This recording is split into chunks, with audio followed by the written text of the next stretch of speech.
Netflix's Avatar: The Last Airbender is the live-action remake of the animated fantasy series of the same name. The show follows Aang, the last of the Airbenders, as he travels across a mystical land, aiming to master control over the other three elements so that he can defeat the Fire Lord and restore peace to the land. That sentence did not feel that long when I wrote it. Along the way, he makes new friends who help him on his journey, learning more about the world of spirits in the process. It's the same premise as the animation it's based off, but presented here in a more serious tone with a slightly less episodic format. That being said, while I was very familiar with the source material and had seen a handful of episodes, I have never watched the show in all its glory, so this modern adaptation is pretty much my first experience delving deep into the world of the Avatar. Insert Pandora joke here. Right off the bat, I'll say that this series is a very mixed bag. The highs are pretty good, and the lows are, well, they're so rough, and I'm going to talk about it, but first, hello there, my name is Aidan Green, and I like to talk about film and TV over here at youtube.com, so if you fancy hearing a little more of my voice and boring opinions, why not consider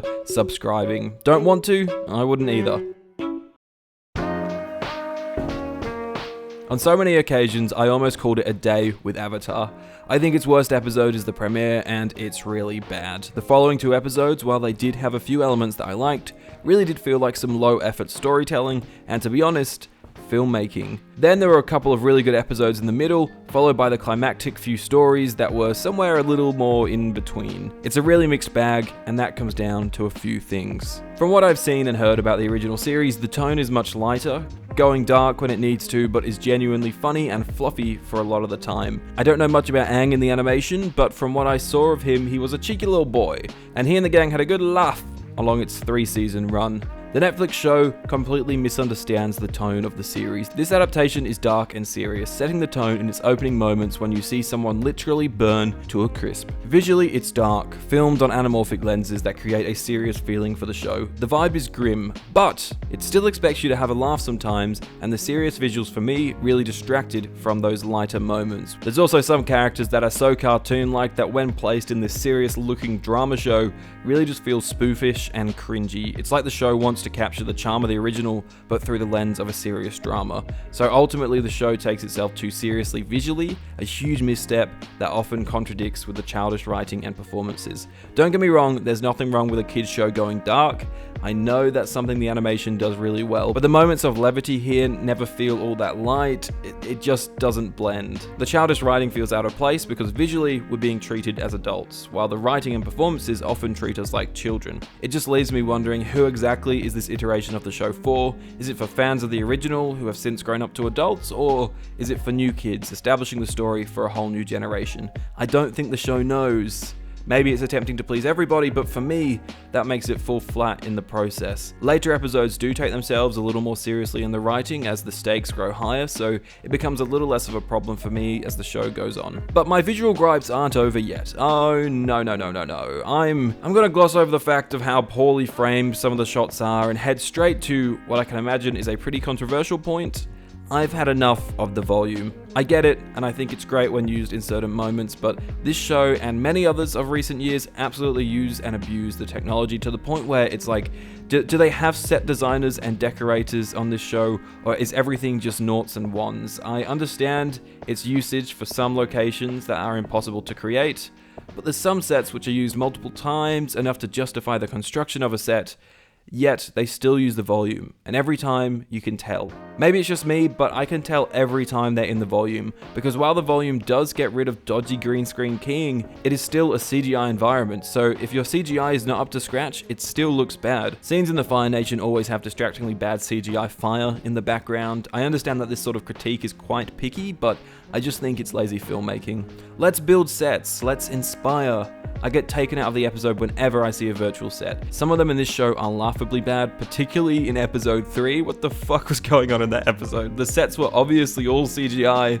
I was getting serious prequel trilogy vibes from it, and not in a good way. In comparison, this show had a budget of $15 million an episode, while Game of Thrones: The Battle of Blackwater Bay had an $8 million budget. It's half the budget, but utilizing actual sets while still having some big CGI set pieces results in a visually flawless episode, one that's more timeless. As time goes on, these CGI sets are only going to look more and more dated. That being said, any CGI characters and monsters in the series were actually really impressive. The water bending looked dope, but the air bending and earth bending left a little to be desired for me. Every time Aang does some flippy fly thing, I think it just looks laughable. It works in animation for obvious reasons, but just feels way too goofy in the serious live-action remake. Performance-wise, I think the young cast are mostly good, if a little inconsistent. Gordon Cormier gets a good balance between cheeky Aang and the Aang that needs to command the screen while carrying a world of weight on his shoulders. There's a few scenes that slip through the cracks here and there, a sentiment that also rings true for his co-stars, but for a young cast, they really are quite solid, and I think they all have a good future ahead of them. Some of the guest cast, on the other hand, really delve too much into comical performances, and like I said, that stuff just does not work in this live action remake.